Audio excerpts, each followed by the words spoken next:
This open house is devoted to the humanities, and particularly the study of great literature. This is the focus of our winter program, where you can spend empty time after the holidays, but before the beginning of the spring semester, reading great books by Dostoevsky, Melville, and Edith Wharton, or reading romantic poetry with our guest this evening, Dr. Chris Scalia. Aside from being a distinguished instructor for the humanities at Hertog program, Chris is also a senior fellow at the American Enterprise Institute. But in a past life, he was a professor of English, specializing in 18th and 19th century literature. And so we'll talk a little bit about his migration from academia to the policy world and what that might suggest about the current state of the humanities. At AEI, Chris is working on a book due out next year titled 13 Novels Conservatives Will Love, but Probably Haven't Read. So I'm going to start the conversation with Chris and then turn to the floor over to you. And if you're joining us via live stream, you can submit questions using the Zoom Q&A. So Chris, thanks for joining us. Thank you for having me. So I thought we might begin with a much noted essay by Nathan Heller in The New Yorker, The End of the English Major. And it collected all these depressing statistics, right? The humanities enrollments are falling off a cliff, like by more than a third across institutions. So big public universities, the Ivies, even liberal arts colleges. Universities are responding by cutting departments, required classes. Surveys show a marked decline in reading for pleasure as screens crowd out real books. So there's this kind of sense that humanities are in crisis and that we're in this inflection point. But we might also take a broader view, and the humanities have never really been at home in America. There's a book that says that the humanities are in a permanent crisis. And Edith Wharton, who I'm going to be teaching this winter, found America so inhospitable to the arts that she spent the bulk of her literary career actually living in France, even throughout a world war, which shows commitment. When asked to name the great American novel, she wrote, "America has deliberately dedicated herself to other ideals. What she has chosen and realized is a dead level of prosperity and security." And she wrote that in 1927, so long before critical theory, before the smartphone, before TikTok, whatever other dastardly societal trend we might want to blame. So are we lovers of the humanities right to feel beleaguered in this current environment, or is this just business as usual in America? I'm going to give the cop-out answer and say, yes, both. Let's go even further back. This is a Hertog event. We can bring it back to Tocqueville even in Democracy in America. He argued that democracies were kind of naturally less amenable to the arts and the fine arts in particular than aristocracies, because in particular Americans were more practical, and I think that's probably accurate. And I think though. So there is that historical precedent where there's always been that skepticism of the humanities here, but there was a while when students really studied the humanities in the 1950s and 60s. That was a very, the humanities subjects were very popular, but it has since been kind of a long drop off and an especially precipitous one more recently. So I think lovers of the humanities have always been fighting an uphill battle in the United States, making the case for why art and beauty matters even in a democracy and even in a place that really emphasizes social mobility and prosperity. But today, I think we're right to feel slightly more beleaguered because of the technologies that are out there. And because I think more people have kind of given up on making the case for the humanities. That includes schools themselves. I think it's interesting. I think you could argue that some people have just kind of given up on making the case for the humanities, and then other people making the case for the humanities are too ambitious in the case they're making. An esteemed literary scholar named John Guillory wrote a book this past summer or earlier this year, arguing that basically arguing just that humanities, especially English professors, overpromise what the humanities can do, and they make the case that like this can change the world, and it's always kind of a political argument, and that I think is setting itself up for failure because it's such a bold promise that it's probably just not going to work. And also, I think it turns some people off. If you want to change the world, if you want to really implement political change, there are better ways to do it than by majoring in English or history. Better ways that will make you richer and more famous. So I think part of the problem is maybe making a more modest case for the relevance of the humanities, a more realistic case, and a more, in the process, more convincing case. Yeah, and you mentioned the state of the humanities at the universities. Mm-hmm. And we often focus on the universities when we talk about the crisis of the humanities, right? How many students are majoring? How many tenure track professors a department has? Yeah. How many classes are on offer? You and I are both exiles from the academy. I started a PhD program, dropped out to come to Washington after 1 year. But you stuck with it, got the PhD, and even got the golden ticket, a tenure track job. And that's why I'm interviewing you rather than the other way around. But you also left academia ultimately, first to work in communications, and now you're at AEI working on higher education policy and arts and culture. So how important is the university to the humanities? Should we be trying to renew and reform humanistic study in the university? Or should we be thinking about other ways to reach people? And I'm thinking of like what Zena Hitz is doing with the Catherine Project, AEI's Summer Honors Program, where you can study public policy, but they're also offering classes on the symposium. The Hudson Institute, another think tank here in DC, the Public Interest Fellowship, Hertog. So are we the future? I'm going to cop out again and say both. I do think it's important that we do everything in our power to, I guess, save the universities. And I'm one of the wimps who thinks that we should try to maintain the great universities we have and reform them, get them back on the right track of how they approach the humanities and university education in general. That's not to say I don't think we should have kind of alternative schools out there. I like those too, but I think our university education. I just think, I don't know, any conservative should want to maintain that and reform that. On the other hand, that's as an aircraft carrier that will take a long time to turn, and I think that while that's happening, and in fact to help that happen.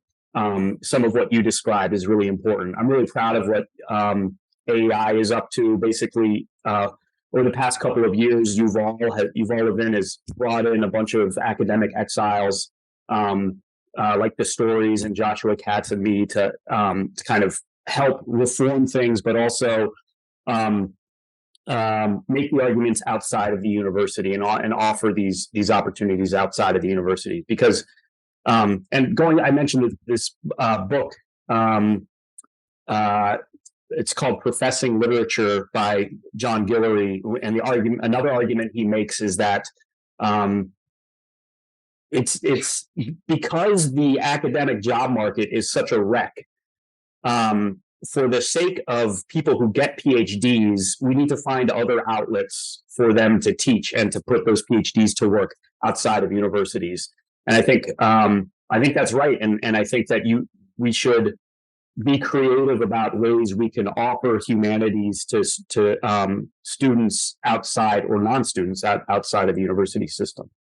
And the advantage, one of the great things about kind of like what we're doing is, the various organizations in DC, is that we're not trying to reach specialists, which means we're kind of unburdened by the jargon and the critical trends that I think is bogging down the university in so many ways.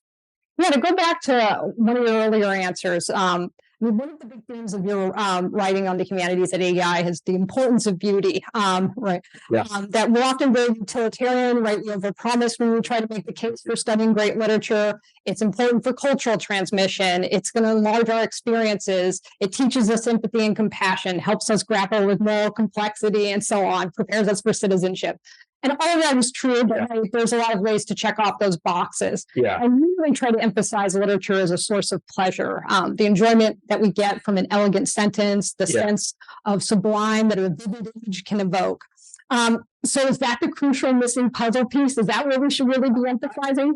I love emphasizing that because as you were just suggesting, it's one of the things, it's one of the elements that makes art unique. It's what distinguishes art from everything else. And it's a fluffy kind of thing to talk about, beauty. But if I think that's why most people are drawn to art to begin with. And it seems strange that as you develop in your education of literature, you talk about that sort of thing less and less. I think you could maybe just kind of take it for granted.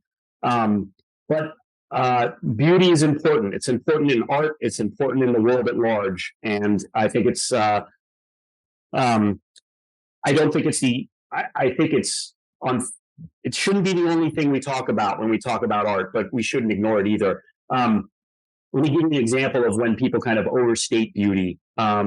And it's kind of an opportunity to make fun of somebody. You guys know Richard Hanania? Am I pronouncing his name right? He a couple of weeks ago defended Sam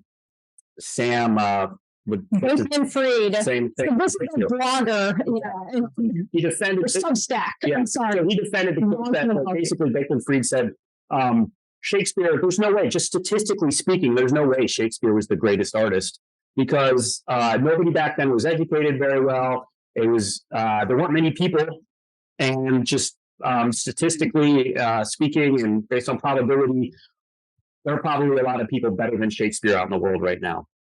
And Hanania developed that argument and said, not only is that true, I think I could write better than Shakespeare.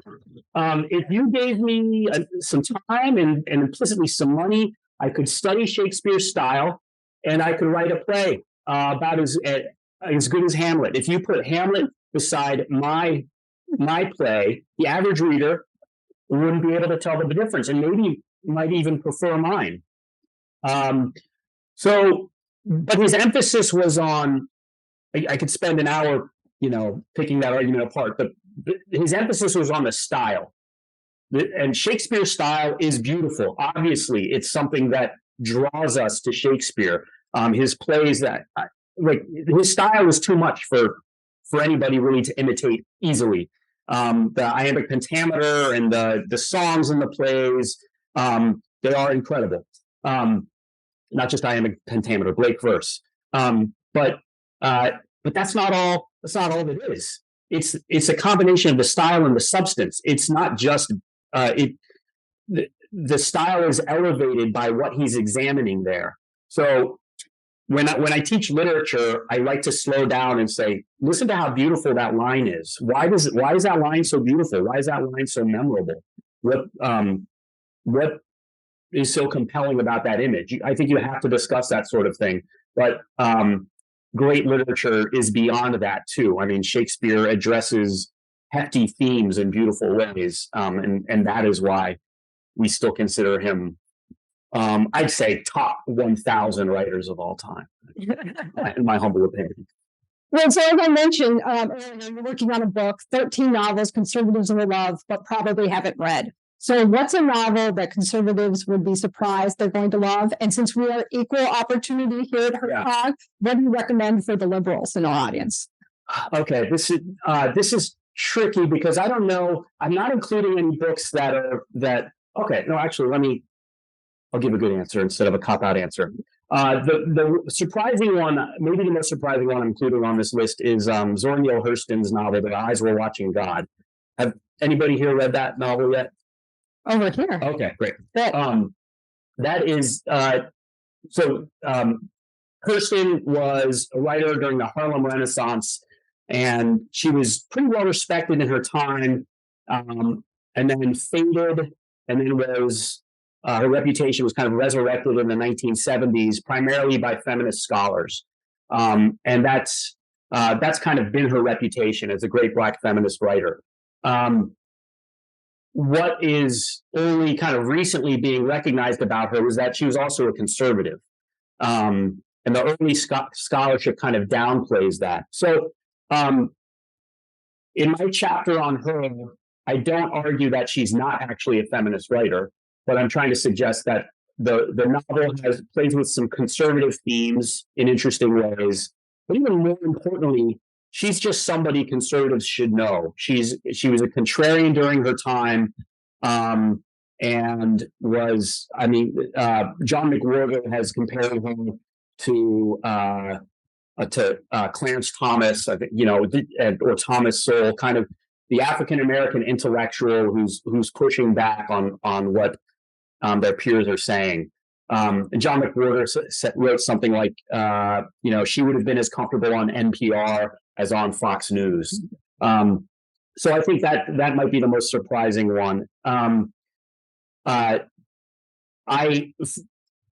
want the books I'm including here, I think, will be liked by liberals too, because they are great novels apart from their politics. They are well-written novels that they're not propaganda. They present conservative ideas thoughtfully. What I'm saying is these aren't Ayn Rand novels, is basically what I'm saying. They present complex worldviews and offer disparate interpretations, including conservative ones. So one that I think conservatives will like, but liberals have traditionally also really liked, is Scoop by Evelyn Waugh. It is a send-up of the media, and nobody really likes the media. So liberals have traditionally liked this novel. The online journal, the Daily Beast, got its name from a journal in this book. So it is it's a great send-up of the media, but I think conservatives will especially like it now because we are especially fond of complaining about the media nowadays. And Waugh's kind of instincts were, obviously pretty conservative. All right, so final question before I turn it over to you guys. You're teaching British Romantic poetry for the Hertog Foundation this winter. Pretty good lineup: William Blake, Wordsworth, Lord Byron, Percy Shelley. Maybe Richard Hanania could write better. Yeah, that's right. We'll see. You are going up though against some stiff competition. Yeah, it is. It's good. Which is Jacob Howland at UATX will be teaching Crime and Punishment, and Bob Bartlett of Boston College is going to be teaching Moby Dick. You do have a leg up on them, which is that you have a communications past. So what is your people should apply to romantic poetry? Or shorter. I mean, it's just so easy to read. It was like and simple. It's dangerous because I don't think you can go wrong with any of those courses. They're awesome. I'll tell you why I'm excited about teaching this. The Romantic period was incredibly exciting, socially and politically. It was in large part kind of a response to the French Revolution, so we'll be talking about revolutionary ideals. I'm cheating a little bit by including Robert Burns, who's technically not of the Romantic period, but we're starting kind of with his Republican ideas and his kind of anti-English revolutionary tendencies, and then moving on and looking at how some of these ideas changed, how people like Coleridge and Wordsworth initially embraced the French Revolution, but then had second and third thoughts along the way. So I just think it's such fertile territory, culturally, politically, and socially. And I also think it's good for students to study poetry because they don't get many opportunities to anymore.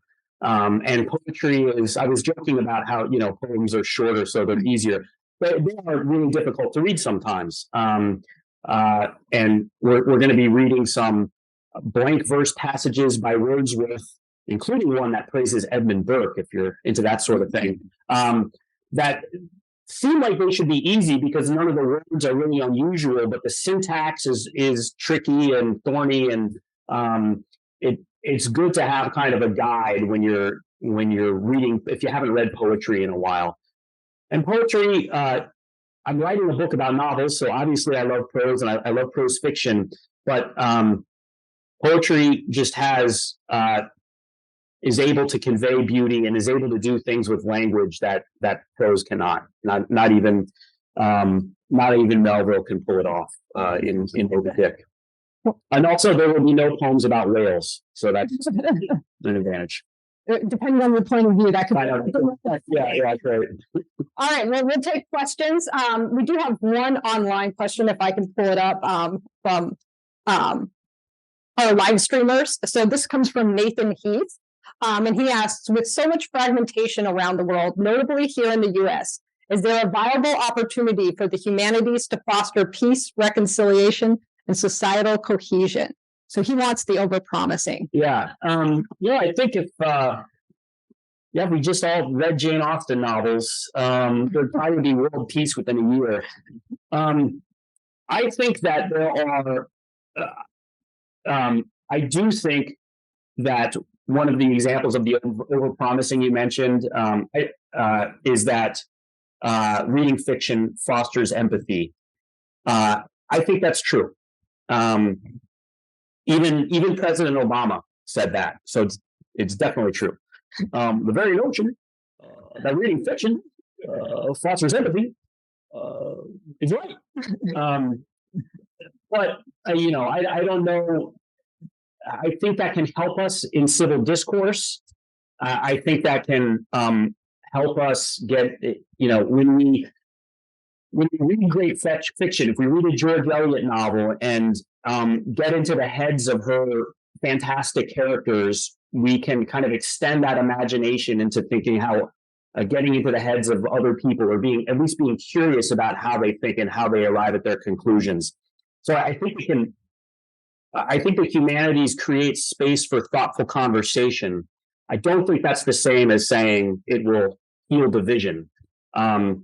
If I can refer to something my boss Yuval Levin says often, it's not that the problem isn't that we disagree, it's that we've forgotten how to disagree. And I think that's something that humanities might be able to help with. It can help us disagree better. But I don't think we should look to it as kind of a panacea for all discord and acrimony. Well, we also have a request, so maybe this will. I'm not going to recite a Shakespeare sonnet like Judi Dench. That was not. Okay, I got her.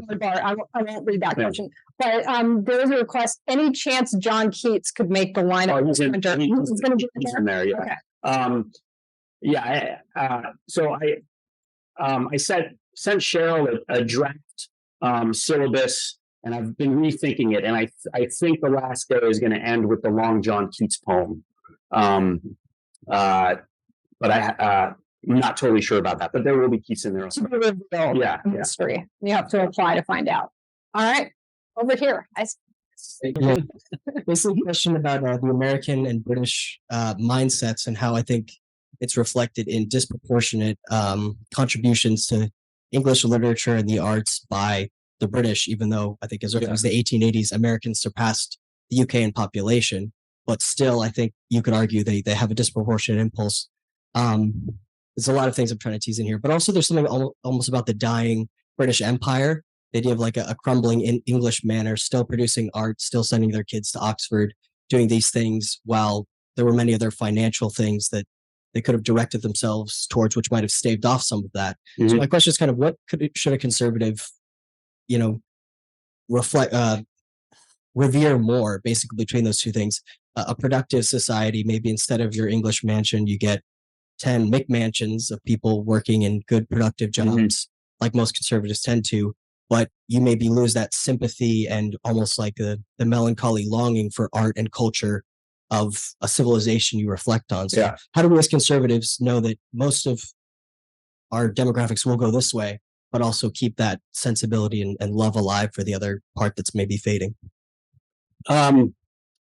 I don't know if I have an easy solution, but I just think as American conservatives, we can I'm an Anglophile, so I'm in love with that English tradition, but I wouldn't want it here. I like American government, and I like American prosperity. Again, I say that as somebody who focused on British literature, but I think conservatives in America, even book lovers, need to be wary about trying to kind of transplant those traditions here, and instead try to consider how we can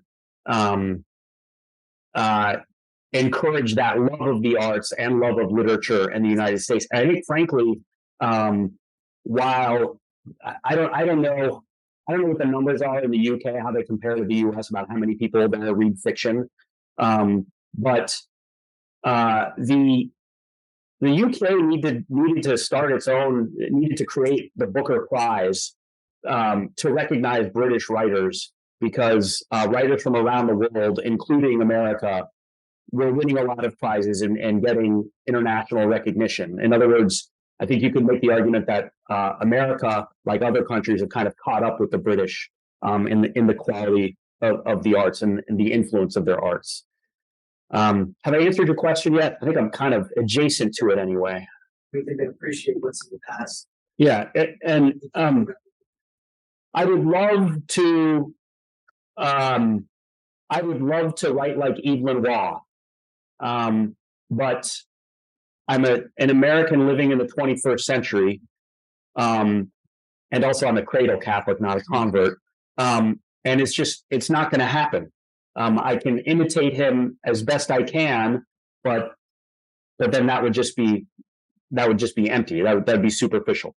I think we should instead emulate somebody like Flannery O'Connor, who has a lot of Evelyn Waugh's dry humor and biting humor and vision of the world generally, and religious and temporal vision of the world, but is American and is kind of aware of our traditions in deeper ways, and probably isn't as funny. And her novels aren't as good as his, but her short stories are much better. Emily. You talked a little bit about reforming universities, and as somebody, thank you. You talked about reforming the universities. I was intending to be an academic and decided I couldn't stomach the incentive structure for research. Just the idea that you actually are researching in the humanities seems very much a misfit. And in my sense of reading a lot of scholarship was that a lot of it was insincere, or at least the people writing it perhaps could not necessarily answer why they were interested in this particular topic. And those who could were likely activists. And I've noticed that there's kind of a spate now of more serious scholars becoming public intellectuals and writing kind of popular scholarly works. So is that the way forward for serious academics, or is there a way to reform the way that scholarship for scholars is written? For as long as I can remember, people have been making the case that academics need to write for wider audiences, and that academics need to expand what counts as scholarship and research. So in the early 2000s, what I was hearing a lot of was blogs should count. You should be able to put that on your CV when you're applying to jobs. So I think what that's getting at is that there's always a sense that academics need to be writing for broader audiences. The trouble is that hasn't really taken hold in the incentive structure. So you're not going to get tenure for your blog. But once you have tenure, you might your blog might get a lot of traction, and you could eventually turn all that stuff into a book. So I don't know that the esteemed scholars you're mentioning publishing popular books for popular audiences, I don't think that's new. I think what's I think what might be new is, as there are more exiles from academia, there might be more people who may not be at a university publishing books like that. I don't know. But Yeah, it is interesting that's the incentive structure. One of the problems with it is there are only so many scholarly journals, and they are very niche, and that I think that's one of the reasons why the scholarship has been so removed from popular audiences. I wonder if there's a way to get kind of like a peer-reviewed journal that is targeted at popular audiences. That's less specialized, but still has the imprimatur of peer review. So you could put it on your CV, but I'll bring that up at the next faculty meeting. Time for one last question, Rob. Thank you. Staying on the theme of universities, you talked about perhaps like keeping an impulse to hold on to what make American universities great. Mm-hmm. And so make American universities great again. Okay. Quite recently, a lot of resources behind humanities. They created a humanities scholar program, putting money, resources, faculty, curricula behind this to encourage students to do that. Whether you're familiar with that example or not, do you have a playbook that university stakeholders, whether they're alumni, administrators, faculty, can use to encourage effective study of the humanities in universities that have the resources to do it? I don't think I have a playbook. Do you have a playbook? There's a lot of interesting like experiments. The Madison program, or I'm thinking of the Madison program. Yeah. There's also at the University, Arizona State University. Oh, yeah. Scatter program. Yeah. I remember it's the School of Civic and Economic Leadership, I think, is what that. Yeah, they make fun of their own name because it's devised by a committee and it's impossible to remember. And that model has served as a model for. There's something in Florida called, I think it's called the Hamilton program. I think Tennessee is trying to develop something like that, and so is Texas. So they're. And then I think did I say UNC already? UNC is trying to do something like that too. So there are efforts, especially in red states, to set up centers for that focus on the humanities and aren't explicitly political, which makes them by default conservative, right? In the eyes of their detractors, but they're not explicitly conservative. So I think, and we mentioned the Madison program, that Roddy George's program at Princeton is probably the granddaddy of them all. So I think those playbooks work. I think the advantage of that approach is that if it works, it's a way of showing individual departments, this works. This is how you can, we can thrive if you take a different approach. If you present yourselves differently and kind of focus on maybe more traditional approaches and make different arguments for the value of the humanities, you can still attract students. So I'm optimistic about that. And one thing I like about those approaches is that conservatives should not run away from the humanities. And one of my pet peeves is, the conservative joke, like, oh great, you're majoring in underwater basket weaving. And for some reason, that's always the example. I don't know where it started, but yes, the humanities are often less practical. But I won't spend time explaining all, the arguments you've heard before about how you can apply those skills to different professions, et cetera. You've heard those arguments before, and I think they're right. But I think conservatives, and I say this as a conservative who kind of ran away from academia, but conservatives need to stop running away from academia. Really, conservatives need to fight for the humanities because that is, if you claim to love tradition, you can't give up on that vast resource of tradition. Jefferson, when he was trying to establish what eventually became UVA, and he was going to the state of Virginia, making the Commonwealth, making the case for the school. He tended to emphasize the humanities. And the example I remember most vividly is he made the case for history. You get the most promising people to study, to send them to school where they can study history, and by studying history, they can understand how to avoid tyranny and how to build just governments and how to practice politics effectively and justly, and then they can lead our government. I heard a laugh. I didn't mean that to be a joke, but I guess, but yeah, I guess it is now.